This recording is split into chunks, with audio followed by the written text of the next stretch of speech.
Good evening and welcome. My name is Niall Galvin. I'm the Design Engagement Manager at Fisher Paykel, and I'd like to welcome you all to our Experience Centre this evening. Tonight marks the second event in our Designing for a Changing World talk series in partnership with our good friends at the local project. First and foremost, I would like to say a very special thank you to our brilliant guest speakers tonight. We have Luigi Rosselli, SJ Pyke, our very own Simone, and Shaun Carter. So we're very grateful for the insights and the experience that you are bringing to tonight's conversation. In addition, I would also like to acknowledge Aidan and the team at the local project for our ongoing partnership. I'd also like to acknowledge Mariana, our Experience Centre Manager, for hosting us all this evening, and Constantine, our very talented chef. For over 90 years, Fisher Paykel has strived to be the world's most human-centred appliance brand, so bringing people together in the heart of the home. We've challenged conventional appliance design with world-first products and ergonomic solutions to suit kitchen perfection and complete fabric care. We really are deeply curious about the way in which people live their lives and the way in which you, the design community, meet those needs on a daily basis.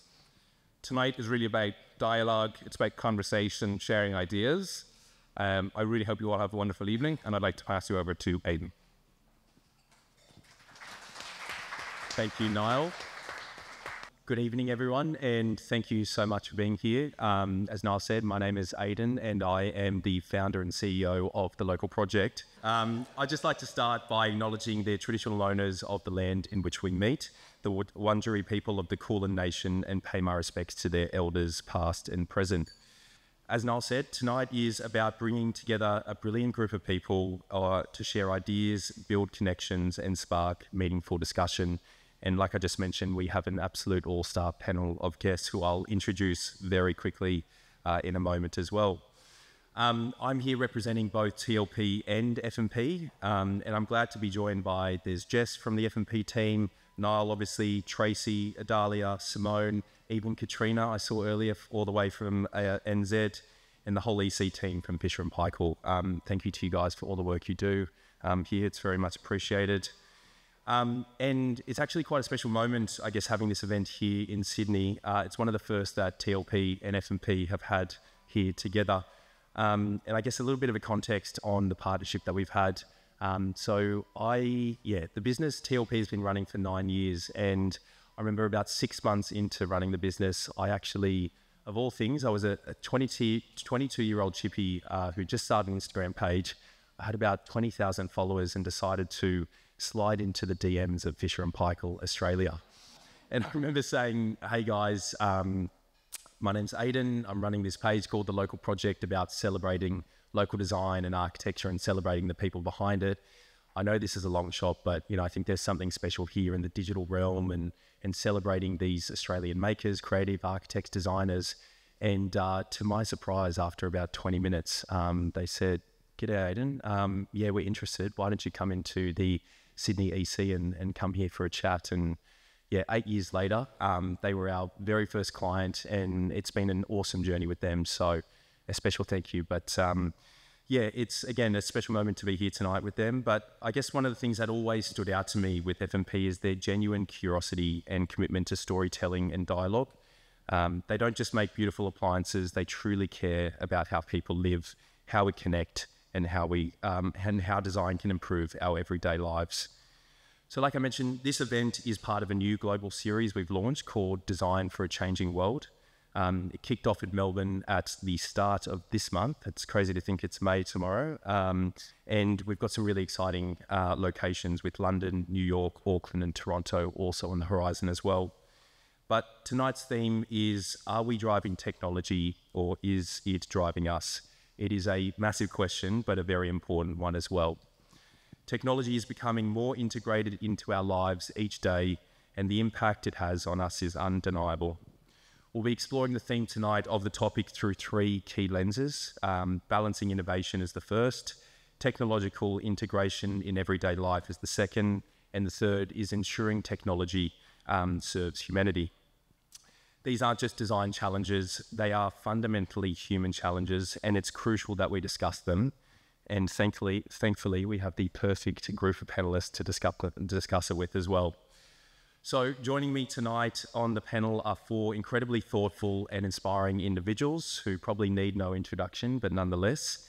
Over here, just second to the left, is SJ from Aaron & Pyke. Sarah-Jane is the co-founder of Aaron & Pyke, one of Australia's most influential interior design studios, with a refined sensibility and a gift for layering colour, texture and emotion. Sarah-Jane's work transforms houses into deeply personal homes. Thanks for being here, SJ. Then to SJ's left is Simone here. Simone is not just a brilliant rep of F&P, but she's also a close friend of mine and someone I've had the joy of travelling the world, actually, North America, Australia, and New Zealand with over the last 5-6 years. She's the head of global DNA partnerships, and she brings depth, insight, and warmth to every collaboration. So thank you, Simone. Mr. Luigi Rosselli of Luigi Rosselli Architects over there to your far left. Luigi is one of Australia's most revered architects, known for his deeply human and timeless approach to residential architecture. His work is defined by empathy, craftsmanship, and a quiet elegance that has shaped many homes across the country. Thank you, Luigi. And last but not least, to my right is Shaun Carter of Carter Williamson Architects. Shaun is the passionate force behind Carter Williamson, an architecture studio renowned for its bold, thoughtful and expressive residential designs, and multi-res and commercial as well. Shaun brings a sharp eye, a big heart, and a belief in architecture's power to enrich everyday life. Thank you, Shaun. And again, thank you all for being here. It's a privilege to share this conversation with you, and I will get things started now with the very first question for SJ. SJ, Aaron & Pyke's designs are celebrated for their warmth and individuality. How do you navigate the integration of advanced technologies in interior design while preserving the tactile and emotional qualities that define your work? Thanks, Aidan. It's a tricky one because I think naturally as a business and as, Juliet and I and our team, we're kind of a little bit technology averse. We like things really, really simple and as tactile and analog as we can get them. So it's all about seamlessness. I think it has to be something that that enhances your life, but you don't feel it, you don't see it. So wherever we can bring that technology into the background, so it can be a tool that we're using rather than something that feels overt and clunky. And I think we're really lucky that in the last 10 years, that's the way technology has gone, that it's become so much more seamless and easier to use without extra interfaces, without lots of additional elements. And I think the other thing we're doing is being really aware of where technology isn't and creating that sort of that retreat, but it's also, say in your bathroom, that's where you really get some private time. And I think people are thinking about those spaces as much more personal spaces now, your bedroom, your bathroom, where you can have that distraction-free time. So it's the contrast, I guess, between where you feel active and where you feel passive. Well said. Thank you, SJ. Luigi, I might throw it over to you. Your firm emphasises a humanist approach to architecture, focusing on creating sympathetic buildings that resonate with occupants. How do you balance technological advancements in building materials and methods with this human-centred design philosophy? Well, I've been around for quite a while in Australia with a design firm, and you might say, well, you're not very qualified to speak about technology, but we had a long history, and I think we have been contributing quite a lot to technology development in Australia. As an architect, we have a certain curiosity, and the curiosity is to develop new methods which serve a mean that serve an aim, and the aims, they're like a lot of architects. It's environment, it's creating space which are tactile, and they are also very attuned to the psychology of people living in. So how we did that over the years is, first of all, in the 80s when I started, I came in 84 here, there was a big boom of high-tech design coming from England and Europe, and it was kind of total import. And so steel and pipes like the Pompidou Center, etc. There was a thing of a time, and I reacted from that. I thought, well, that's really not where we should go towards, where technology becomes an expression. I think technology is a tool and should be remaining as that. And after that, we developed industries like, for example, the company called Marble. We were the first architects which asked them to do a product which was similar to dinosaur design resin product. And they said, they were doing marble tables and not marble-looking tables. You know, it was plastic resin and it was looking like marble. And that's why they were called Marble. I said, oh, yes, we can do it. And then, therefore, they developed these resins, which became so popular all over the world, and it's an international company. The same is for rammed earth. I mean, that's the lowest point of technology, but it's a technology, it's still a method of construction, and we say rammed earth needs a new image, needs a new place.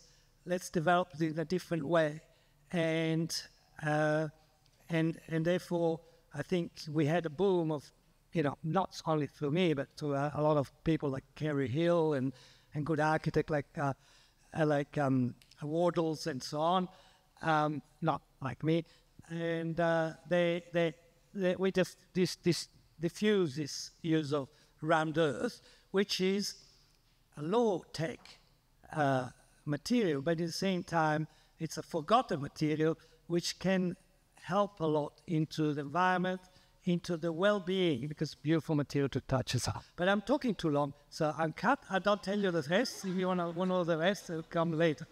No, well answered, Luigi. Thank you. And Shaun, over to you. You and your team are known for your commitment to innovation and contextually responsive design. How do you perceive the role of tech in shaping architectural responses to urban contexts, and where should we draw the line to maintain human-centric spaces? Good question, Tony. Look, it's interesting. I think we're going to say similar things, and I think there's a theme, probably even with the three speakers, that sews that all together. Technology is a tool; it's not a way of being. And ever since the evolution of humans, that we found tools and we've changed, and it's guided our progression, but it's not who we are and what we do and how we feel. Particularly when we come to things like designing shelter. So at Carter Williamson, we see it as a tool.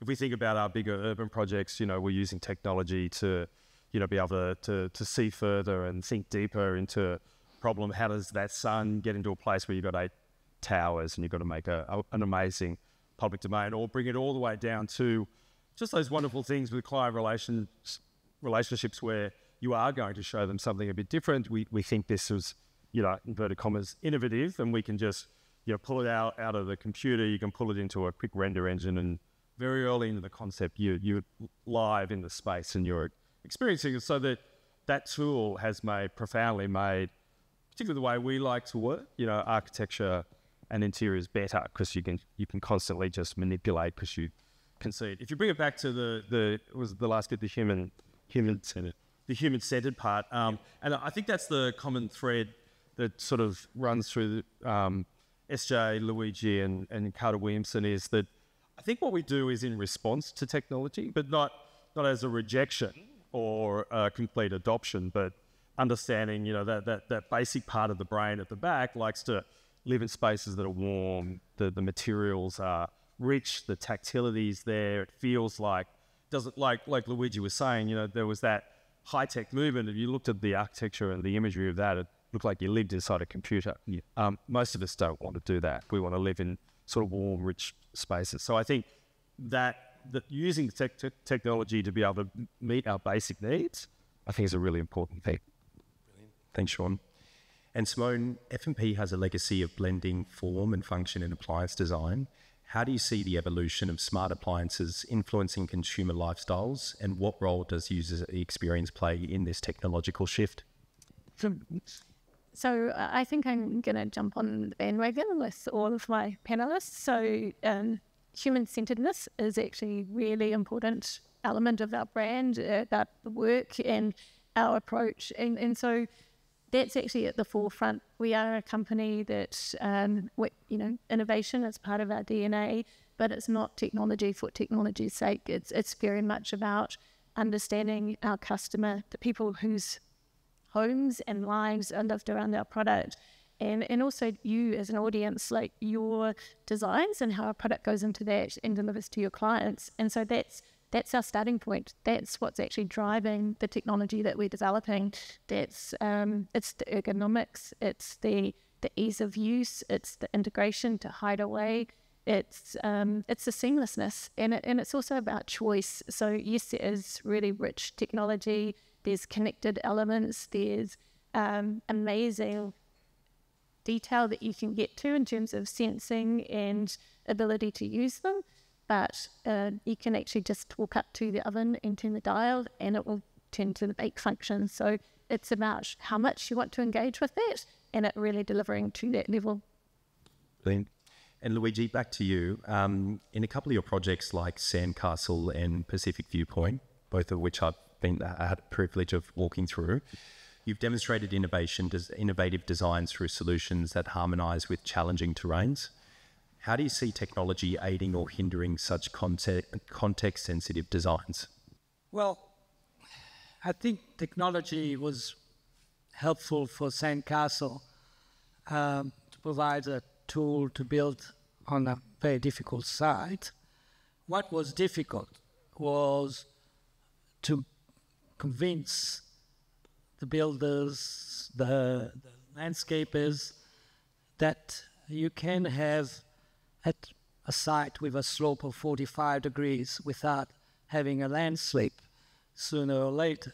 And if you go by that site today, the site is a forest. And I think that was the beginning of a local project. It was 7 years ago, something like that. Yep. And so 7 years later, you can see not only the local projects becomes global, but the house, the garden there has grown very, very steadily, and the trees are not leaning back, but they're straight, which means that the site has been consolidated with a very simple system. And I must thank family for that, because my son is the one who devised the system of kind of wrapping up earth on geodesic fabric and forming layers which will be stables. But family is always very important. The new generations, I think, I was commenting that apart Sarah-Jane and you, we are kind of a bit too old to speak about technology and something that opens your eyes. Because if you ask us about AI, we'll say, well, yes, we realize that AI one day will replace the architect. You put down your brief on a computer, and there comes your result. But I think it will never work out. But the young generation might have a different opinion. Great. Shaun, do you want to add to that? Do you think there's a future where people are ChatGPTing their architecture or the design of their house, or is that just, it's not going to work? Have you ever played with the ChatGPT? Is not a particularly good one, but no. We've had a play, and we're just doing Mid-Journey at the moment. It's a bit like WYSIWYG, or the computer. Garbage in is garbage out. And remember, AI is sort of an aggregated, it's more like general intelligence rather than artificial intelligence. It just goes and finds everything that's been done before and just throws something out. So, you type in SEP 65 compliant apartment building, and you get something from North America that is just shocking. And then so you iterate, and then you just don't get anywhere. So you get to the better tools like the Mid-Journey, and then it's a complete conducting role. You've really got to see yourself as the conductor of the orchestra. And so that input that you get in is your input. This is what I want to see, and hopefully you get something out. The other thing I think we've got to be careful of with AI is that we understand that because it's an aggregator, it's collecting all the other AI stuff that's been generated. So it then kind of starts feeding on itself, which is, I don't know, I think that's lots of things to tackle along the way. Although we may be too old. Is that Luigi saying it? No, not at all. And SJ, with the growing popularity of smart home devices, how do you approach the challenge of incorporating technology into interiors without disrupting the sensory experiences and the comfort that are central to your design ethos? I mean, you've said it, the sensory experience is the number one experience. So we're always looking, we see our number one role is creating an environment where every occupant can be the best version of themselves and then take that out into the world. And to be that best version of yourself, we're looking for really, really simple human connection. So we're looking for connection and love and privacy and comfort and silence and, all of those things together. So the environment has to do that very, very first and foremost. And I think the way that, like I said before, everything's become less clunky. So it's all become very easy to just melt into the background. Luigi, I loved what you were saying about the rammed earth wall, and I wondered if you I saw on Instagram last week, and I wish I could remember the reference, somebody probably saw it, but the 3D printing rammed earth, did you see that? Yeah. Yeah. And I actually thought it was really amazing. It created such a different texture, and it can be done really quickly, and it's, it's just like mud and this machine, and it's this really incredibly fast building method. I was like, so that's where technology becomes innovation in something that we already know and love and is so proven. So it's not, I saw a couple of years ago in Milan 3D printing a plastic building. I was like, oh, no, thanks. But when I saw this 3D printing the rammed earth, I just thought it was really clever. There's plenty of things that gets us very excited. COD, things like that. I think, SJ, what you're talking about when you're talking about the tactile elements, and Luigi, your drawings, like technology is a tool. It's a tool for us to use to rapidly generate something, to test a visual, to kind of improve efficiencies, but it doesn't replace human need for craft and for connection, and those are really important. And so it's finding that balance is something that we all strive to do. Yeah. And a follow-up question for you as well, Simone. And in your view, how can suppliers like F&P collaborate with designers and architects to ensure that technological advancements in home appliances enhance daily living without overwhelming the users? So for us, we're obviously here for you as an industry, and we probably there's multiple aspects to it. So first of all is we do have files, CAD files and things like that for you to include in your work, and they have properties and they have smartness within them to almost help you not have to do that work, like not have to consult the instruction manuals, the data sheets, and to have to find those specifications. So that's one of the ways. The other is to really, we're at the home of our experience centre here, and we do have a number of these around the world. These are like your clubhouses to come to learn about our product, like they're open for you to visit and to gain those experiences. We do that through cooking and through, we call it mastery of experience, mastery of temperature, because it's really about mastering those different temperatures. That's what you need to control, and that's not just cooking, that's also refrigeration, it's cooling, and steam is another, so it's kind of climate control. And these are also places where we actually do support your clients as well. So we want them to come, we want them to learn and understand so that they know that they're making the right choice. Then once they have the product in their home, that they are actually using that and enjoying it and really satisfied. So it's brilliant. And this is a question for SJ, but I think I'll pass it to all of the panelists as well. But as sustainability becomes increasingly more and more important, how do you leverage technological innovations in materials and processes to create interiors that are both environmentally responsible and deeply personal for clients?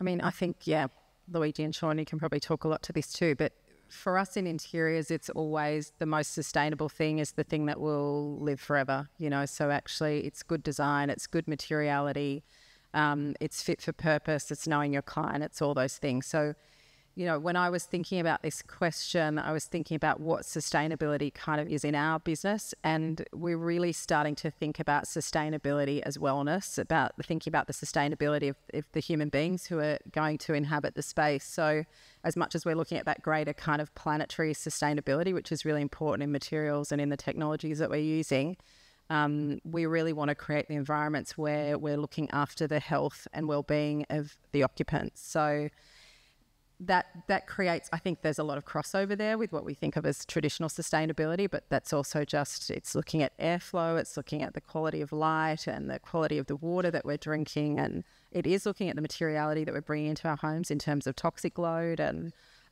it's also looking at how we're limiting some of the tech, some of the Wi-Fi or Bluetooth or electrical currents that we're zooming around the house. So we're kind of taking a holistic approach to sustainability in our practice at the moment. And we're also always interested in, I guess, our own sustainability as a business and then as individuals within that business. So that's our efficiency, how we can work so we don't burn out, so we don't have, an imbalance between what we're doing and what we're giving other people. So we're trying to provide this incredible life for our clients, and we want to make sure that we're also doing that for ourselves and our team. Brilliant. Luigi, did you want to add to that? Just in relation to wellness, if a client comes to you and say, I want a nice bath next to the steam room, what do you do? It's for their well-being, But you just say, look, you're going to waste a lot of energy just to cool that bath, and then you're going to waste a lot of energy to heat that steam room, and, just go and jump into the sea, just do something else. But, I find it that sometimes technology becomes a fad. It's very annoying. And the other thing which also make me think is about, from an environmental point of view, the battle between gas and we're in Fisher Paykel, so we have to speak about that. The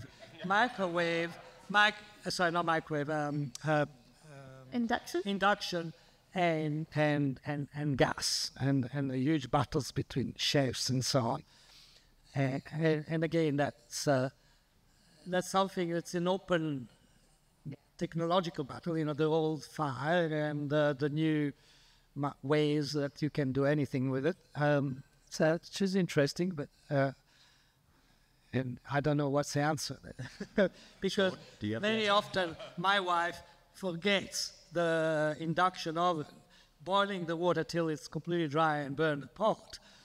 And that's 10,000 watts an hour, I don't have an answer for the destroyed pot, but just building on what Sarah-Jane was saying, I think it is two things, and there's contemporary issues and how things like materiality gets discussed, and what we do know that we've got lots of buildings, and the more we keep, the less carbon that we give out to the atmosphere. So the things that we're designing, I think we're all looking at everyone's body of work, is we're not designing for 25 years, we're designing for 100 years or 150 years or 200 years. And the longer whatever we put into a building can be amortized over a longer period of time. I think that's a good thing. So there's that longevity piece, and do it once, do it right, and let it last. And then the technology bits that come and go can be placed out, and the building still fundamentally functions. The other thing that we're looking at in the practice, it's sort of kind of a wellness thing, but you go to a restaurant, you go, oh look, I've got this steak from the Cape, and that's a wonderful thing. So you get the idea that thing that you're eating has had a good life and it's come in a sustainable way. So we're thinking about the provenance of materials and how do we best understand where they've come from and what they do. And then, so when you're talking about it to a client, you're talking about, well, this is not just any piece of timber, it's from blah, and it's had this life and it's going to be used for a good purpose. Yeah.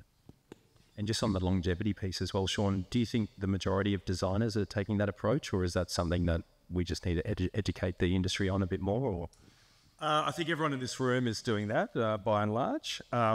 Of course, we also have clients and we have external forces, and so you have to I think we're all finding that we have to mediate between client desire and practice desire or ideas that practice have, and in part they come to see us because they like what they see, and so it's that translation piece. But I think it's a broader conversation that through necessity will sort of wash through the whole industry. Agreed, definitely agreed. And Simone, with increasing integration of AI in household devices, what measures is F&P taking to address concerns about data privacy and security, ensuring that tech serves users' need without infringing on their autonomy? So it's actually something that we care about a lot as a company. I don't know if you all know, but we actually suffered a cyber attack just after COVID. So as a company, that was very difficult time. COVID was hard for many of us, and then having this was a very frustrating period. And it was at a stage where, like, as a designer, I was trying to access files, but all of our servers had to be closed off and we were waiting for those to be reinstated, but the factories had to be up and running. So, it was international, but it did mean that we had to build new systems, and we built them really securely. We had, kind of over time, we had grown, and so we did have older systems and a variety of different situations. And so really painful, but forced us to actually create a much better situation. And so we have a privacy officer, and so all internal processes at work have to go through certain systems and approvals to actually there's understanding around what data can be kept and what can't, and how to actually keep that secure. But then when you start to talk about appliances and the connectivity, and also to the production and the security of that, there's actually a business that's called Underwriters Laboratories, so UL, and we have a gold standard rating with them. And so that means that they have actually tested our systems and our product, and so the personal data is secure. The quality of the connection is also really robust, and there's also another element there too. But essentially it's saying that we do a really good job around protecting all of that and securing and delivering quality. Really? I remember that cyber attack. It was not pleasant, was it? Yeah, it was a shocker. Well, this is the final question for each and every one of you, which I'll ask across the board, and then we'll probably throw it to the audience to see if they have any questions as well. And starting with SJ, if you don't mind, as professionals deeply involved in shaping the built environment and consumer experiences, how do you envision the symbiotic relationship between technology and human-centered design evolving in the next decade? And what steps can we take to ensure that tech enhances rather than dictates our daily lives? It's a big one. It's a long one. Yeah. Sorry about that. It's a big one. I'll drag you in, Luigi. I think probably it's the last part of that question. How do we make sure, are we driving or is it driving? And I have to say, personally, I've been a little bit reluctant to get on board with a lot of technological advance in our industry, and even conversations we've been having in the studio today. I just feel like it's get behind the wheel. Like, it's actually time to really drive it. I mean, I love hearing what you're doing, Shaun, in your practice. And I think there's something, I've got a little bit of fear around it. Like, I think it's the unknown in terms of how it's going to affect our practice, how it's going to affect the way we design. I agree that AI is not going to, I don't think it's going to replace us at the level that we all do what we do, but I think it'll replace a lot of things that happen in our industry.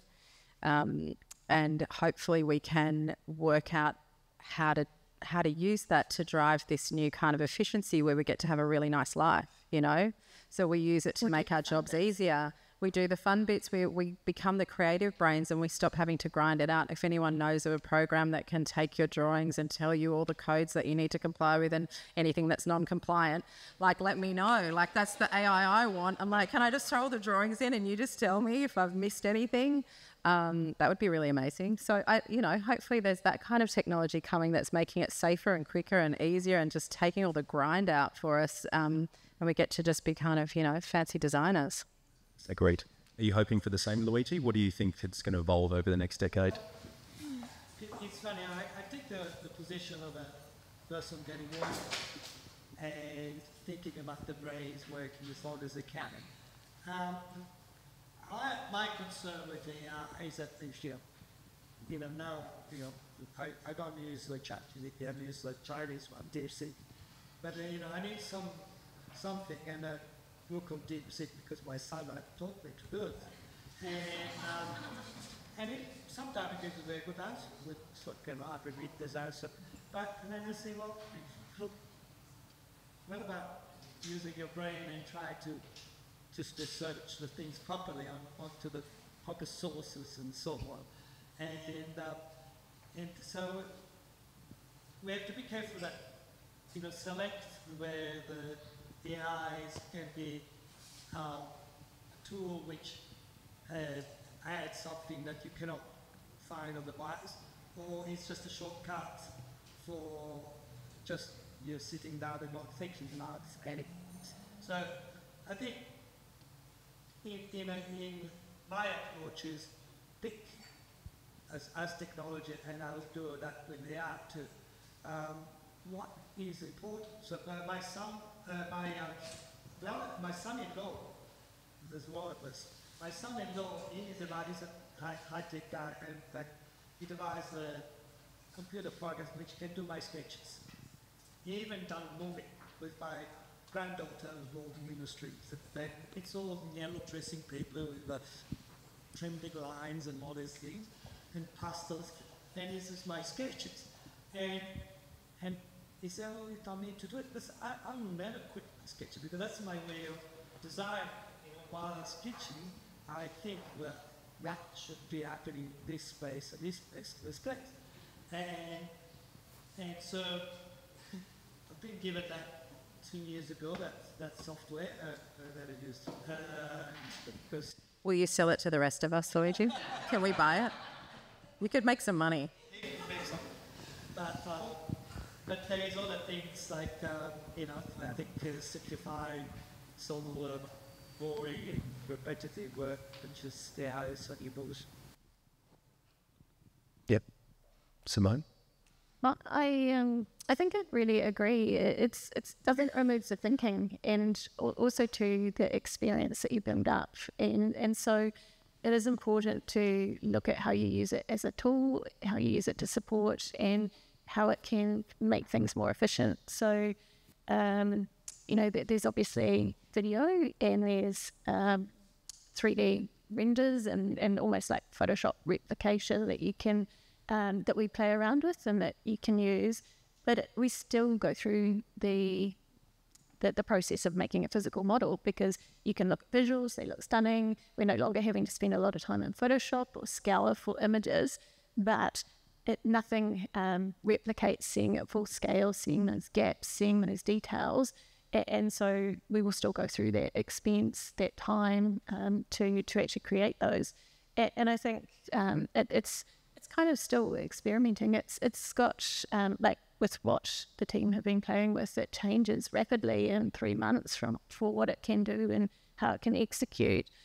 And so I think at Auckland Design Week, one of the speakers there, I thought it was going to be quite a boring session that was about ethics. And but there was a speaker there, and she's on quite a few Silicon Valley boards, and she had a really good point, and she was like, you really have to play with it. Yes, be wary, but really play with it because you've got 2 years and then this bus is leaving. And so we actually have to get on and we all have to, move with that bus because otherwise it becomes a really big catch up. And so I thought that was quite a good point that I need to take into my own work and practice. But, again, caution and really kind of having a clear purpose of how you're using it. Yeah. Shaun, lucky last. Look, technology is something I think we're all grappling with. I think, phones and Instagram for designers is a dangerous place, particularly after work. So I think it's important to understand what technology is doing for us. I'm ever the optimist, so I think AI or tech will, for good designers, will make the design even better. It probably will mean that we can explore further. I guess the broader questions for us as an industry is not to technology over time has allowed us to do what we do much faster. And rather spending more time on design, there's whole sectors of our industry that will just shorten the fee because you get a shorter product. What I think we should do is, particularly because the things that will differentiate all of us from everyone else will be the quality of the output. I still think as the conductors of that orchestra that we will be fundamental in the quality outcome, not just the AI. We talk about cookie cutter design responses for apartments, for example. The good designers aren't doing that. They're thinking about it from a first principles point of view, coming up with something original. AI has the potential to give you lots of cookie cutter. So how do we avoid that? And then I think how do we avoid that to stay good designers, give us more time to design and not cut each other's throats so we can all make a good living out of this? And then there's the other thing, which is really the human problem with technology. And, don't let the tail wag the dog. Just because everything goes faster doesn't mean we necessarily have to go faster. Maybe I'm showing my age, like a bit slower would be nice, but let's understand what technology is for, but don't let it dominate the process or the person. Can I ask you a question, Shaun, just based on that? We have a conversation often in our practice about how can we make the fees smaller so that we can work with more people? How can we get more design out there by making the fee? How can we make this a more accessible industry? Because it is still very much what we do in the very, very, very tip of the iceberg. So if we could make the fees smaller, and this is where we think technology is really exciting for our practice, if we can make this thing faster and more efficient without dumbing it down, without making it stupid, but how could we get more good design in the hands of more people? And I actually think that that's a really exciting part of that process. Well, yeah, so a lot of what we do is also the labour component, right? So you have the idea, and the idea, it's not a secret, I think the ideas can come out quite quickly sometimes, and a very short time you go, I think that's it, and then it's the production of it. And that process is also important in the creativity, but if you've got tools that can take the idea and make it into what you want to see, and it does that in a shorter period of time, then I think that opens up the question, do we give it to more people? Do we just value the design idea more? It needs lots of bottles of wine, I think, to really break that way. Ban the emails. Mm-hmm. You waste so much time on I'm with emails. you, 100% with you. Forget it. I think that's a PA. They're quite good. Brilliant. Well, that's all the questions I had for me, but I wanted to throw it to the audience. Did anyone have any question for the panelists by any chance? Feel free to put your hand up. I can give you guys the mic. Yeah, please.